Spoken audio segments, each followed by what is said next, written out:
ഒരു maturity of mind ഉള്ള ഒരു കുട്ടിയല്ല ഇത്. അത് 22 വയസ്സിൽ ചെയ്ത പണിയാണ് ഈ പറയുന്നത്.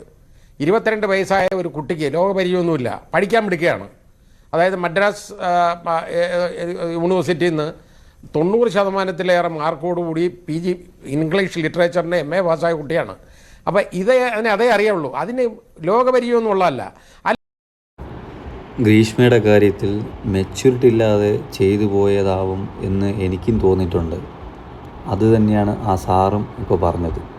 പക്ഷേ എൻ്റെ തോന്നലിനും ആ സാറ് പറഞ്ഞതിനും അതിന് മറുപടിയായിട്ട് അടുത്തൊരു വ്യക്തി പറയുന്നുണ്ട്. അത് കേട്ടപ്പോൾ എനിക്ക് ഉത്തരം കിട്ടി.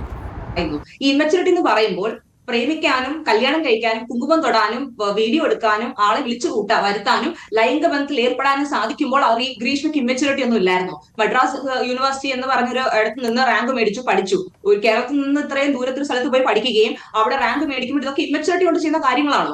ബാക്കി എല്ലാ കാര്യത്തിലും മെച്യൂരിറ്റി ഉണ്ട്. ഒരു ക്രൈം ചെയ്തപ്പോൾ ഇമ്മച്യൂരിറ്റി കൊണ്ടാണ് ആ കുട്ടിയെ ചെയ്തതെന്ന് പറയുന്നു. പക്ഷേ അങ്ങനെ പറഞ്ഞ് തള്ളിക്കളയാൻ പറ്റുന്ന ഒരു കാര്യമാണ്. ഒരാളെ കൊന്നു കഴിഞ്ഞതിന് ശേഷം, അതും വളരെ ഇവിടെ വന്നിട്ട് അറിയാത്ത ഒരാളെ അല്ലെങ്കിൽ പരിചയമില്ലാത്ത ഒരു വ്യക്തി അല്ല അവൾ കൊല ചെയ്തിരിക്കുന്നത്. വളരെ കൃത്യമായിട്ട് brilliant crime, brilliant execution of a crime, and that too വളരെ പ്രീ പ്ലാൻഡ് ആയിട്ട് തനിക്ക് കൊല്ലണമെന്ന ഉദ്ദേശത്തോട് കൂടി തന്നെയാണ് ചെയ്തിരിക്കുന്നത്. ആ ഒരു കുട്ടിയെ കോൺട്രോൾ ചെയ്തു, എന്നെ കോൺട്രോൾ ചെയ്തു, എന്റെ വീഡിയോസ് കാണിച്ചിട്ട് ബ്ലാക്ക്മെയിൽ ചെയ്തു എന്നൊക്കെ തന്നെ ഇവിടെ കമാൽ പാഷ സാർ പറഞ്ഞു.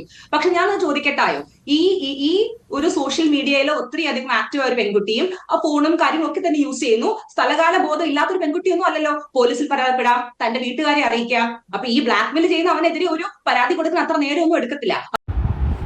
ഇദ്ദേഹം പറഞ്ഞതുപോലെ ഗ്രീഷ്മ ഷാരോണിനെതിരെ ഒരു പരാതി കൊടുത്തിരുന്നെങ്കിൽ ആ പ്രശ്നം അവിടെ തീരുമായിരുന്നു.